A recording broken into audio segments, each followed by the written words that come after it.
प्रिय भौणी विदाय करुछु हे प्रिय भौणी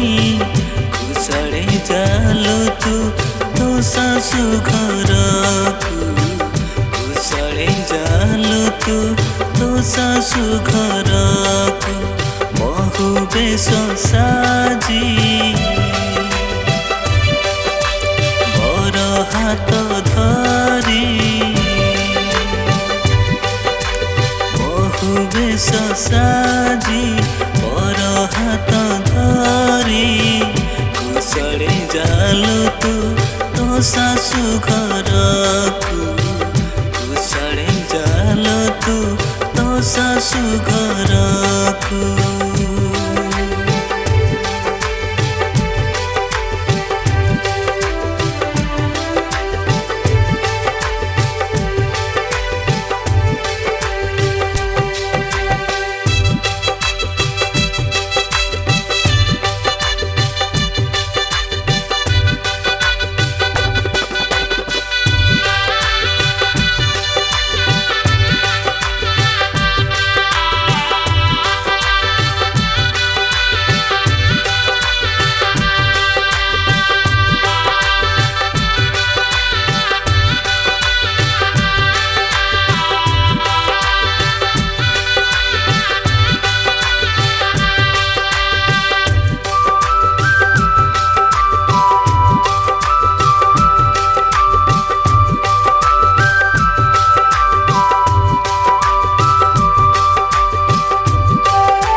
साथी मेले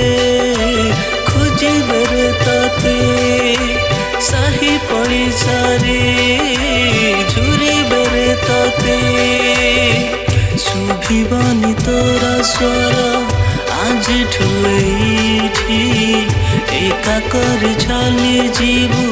तो भाई भौणी की शुभिबनी तोरा स्वर आज ठुएठी एका कर चली जीवु तो भाई भौणी की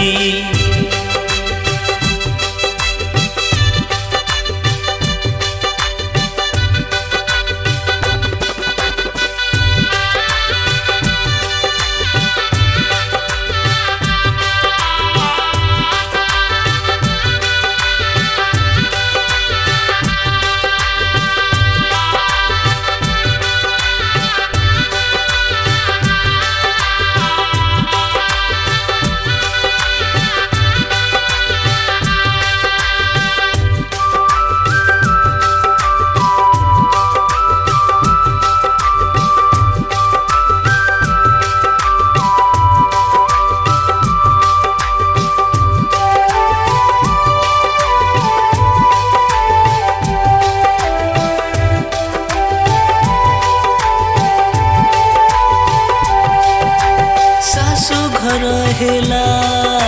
आज तू निजर रखिबु महत से ग्रामटीर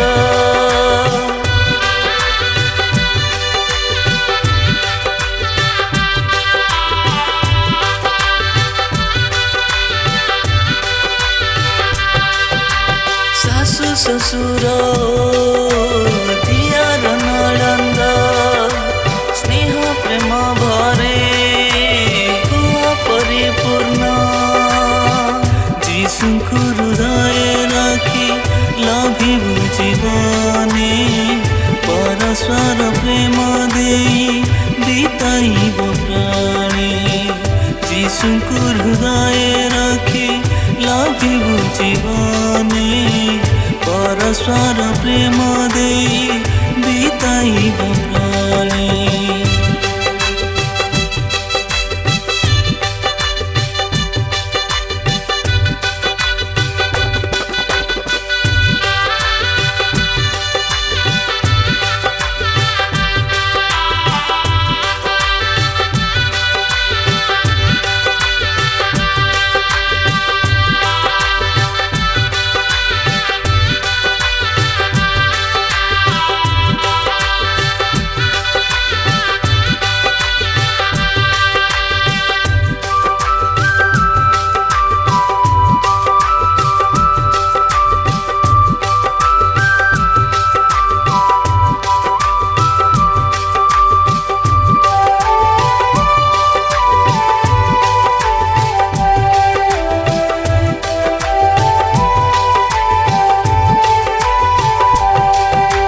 समर्पिलु आजी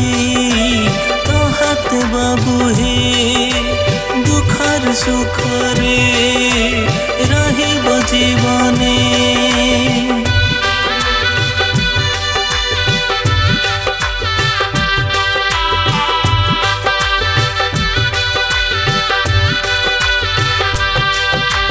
करेछ शपथ मंडल साक्षाते काटिब जीवन दुख सुख साथे जीशुको हृदय राखी लाभिब जीवने परस्पर प्रेम दे बिताइब प्राणे जीशुको हृदय राखी लाभिब जीवने परस्पर प्रेम दे